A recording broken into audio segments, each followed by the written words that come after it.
Apa yang lu pikirin ketika dengar kata no lab? Gue yakin sebagian besar orang bakal beranggapan kalau no lab adalah sesuatu yang negatif atau kurang mengenakan. Nah, no lab sendiri yakni singkatan dari no life, yang artinya nggak ada kehidupan, nggak punya pekerjaan, nggak punya teman, nggak punya hobi. Pokoknya gaya hidup datar yang lempeng-lempeng aja gitu.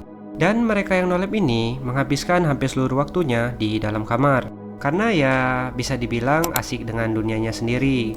Nah, contohnya kalau di kampus tuh ada yang namanya mahasiswa kupu-kupu, alias kuliah pulang. Nggak ngobrol, nggak ikut organisasi, dan lain sebagainya. Coba bayangin, pulang kerja atau kuliah, langsung main game, nonton film seri sampai tengah malam, atau scroll media sosial berjam-jam. Awalnya sih terasa kayak surga, nggak ada tuntutan sosial, nggak perlu repot berhubungan sama dunia luar, hanya tersisa kita dan zona nyaman. Pertanyaannya, apakah mereka yang no lab ini nggak merasa kesepian? Ya tentu aja merasa kesepian. Mereka tuh pengen banget bergaul dan punya teman, tapi malu ngajak orang bicara. Mau ikut komunitas atau organisasi, tapi takut nggak dianggap. Kenapa gua bisa tahu? Karena dulu gua pernah ada di posisi itu juga. Nah, jika lu saat ini adalah seorang no lab, penting untuk diingat bahwa lu nggak sendirian. Dan yang terpenting ada jalan keluar. Nah, makanya di video kali ini gue bakal sharing hal apa aja yang mesti lo lakuin agar bisa keluar dari kehidupan no lab. Mulai dari cara gimana keluar dari kehidupan no lab itu sendiri, dan bagaimana cara bergaul yang benar, agar nanti harapannya lo bisa disukai dan berteman sama banyak orang. Semua jawabannya udah gue rangkum di video ini, so disimak sampai habis.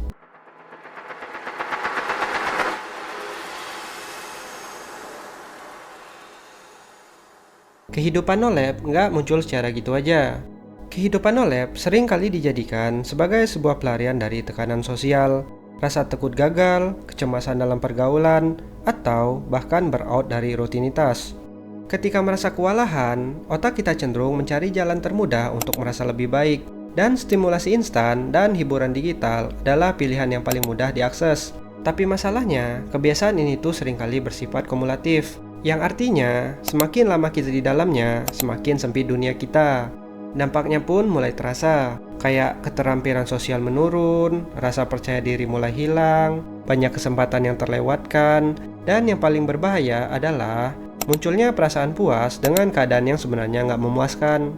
Dalam artian, lu berbohong sama diri sendiri kalau lu nyaman dengan kesendirian. Padahal jauh di dalam hati lu nggak nyaman dengan keadaan ini dan pengen keluar dari gaya hidup tersebut. Musuh terbesar dari no lab untuk keluar dari gaya hidupnya adalah rasa takut dan malas keluar dari zona nyaman. Ketika seseorang no lab mencoba untuk bergaul, kebanyakan dari mereka udah takut duluan, takut nggak dihiraukan, atau takut nggak mendapatkan respon yang baik dari lawan bicara.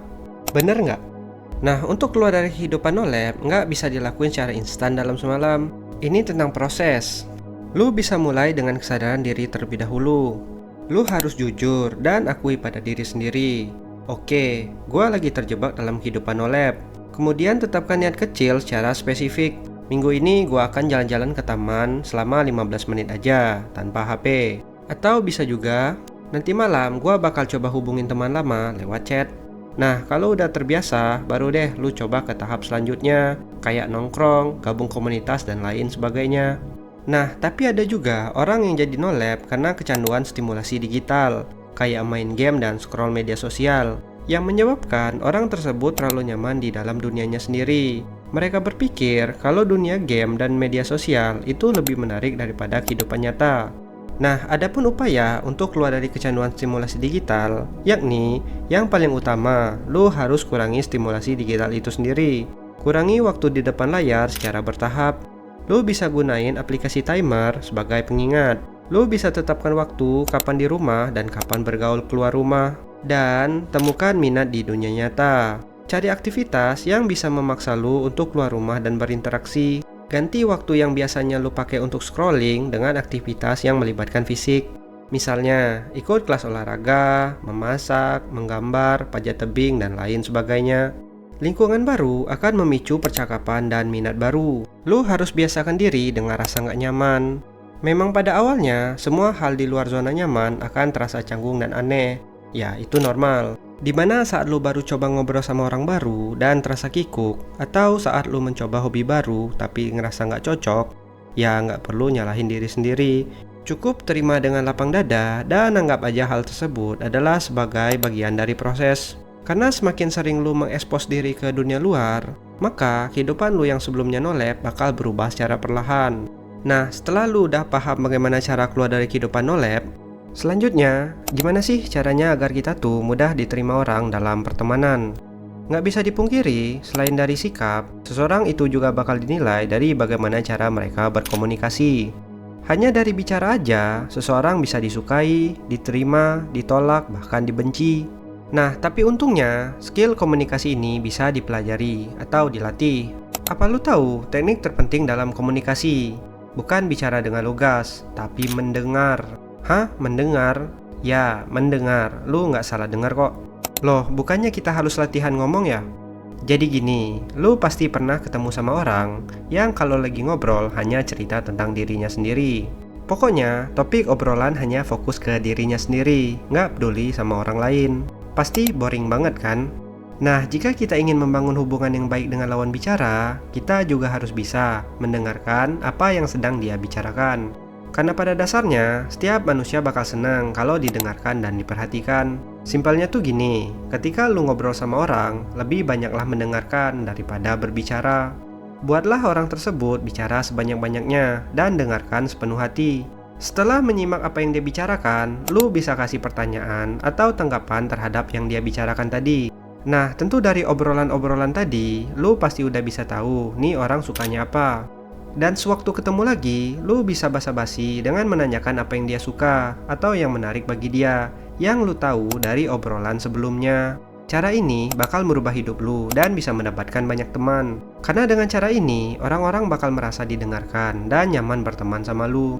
Atau mungkin dari kalian yang nonton video ini ada tips lain yang lebih manjur. Akan sangat membantu kalau lu bisa sharing di kolom komentar.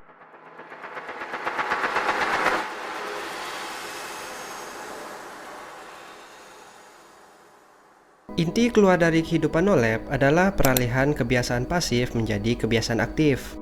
Daripada cuma nontonin kehidupan orang lain di media sosial, mending mulai menikmati hidup lu sendiri. Ini tentang perjalanan untuk berteman kembali dengan diri lu yang sebenarnya. Yang penasaran, yang ingin belajar, dan butuh hubungan yang bermakna dengan orang lain. Teruntuk lu yang sedang berjuang buat keluar dari kehidupan nolep, lu mesti ingat ini, setiap langkah kecil yang lu ambil untuk berhubungan ke dunia nyata, sekecil apapun itu, adalah sebuah kemenangan. Dunia di luar layar itu memang berantakan, nggak sempurna, tapi sangatlah hidup. Mulailah dari satu hal kecil hari ini. Tutup layar gadget lu, tarik nafas yang dalam, buka pintu, dan nikmati dunia luar. Nah, kalau menurut lu gimana nih tentang fenomena nolep ini? Coba tulis di kolom komen. Jika lu suka videonya, jangan lupa like, share, dan bantu subscribe channel ini agar dapat berkembang terus setiap harinya. Sampai ketemu di video selanjutnya. Thanks for watching. See you!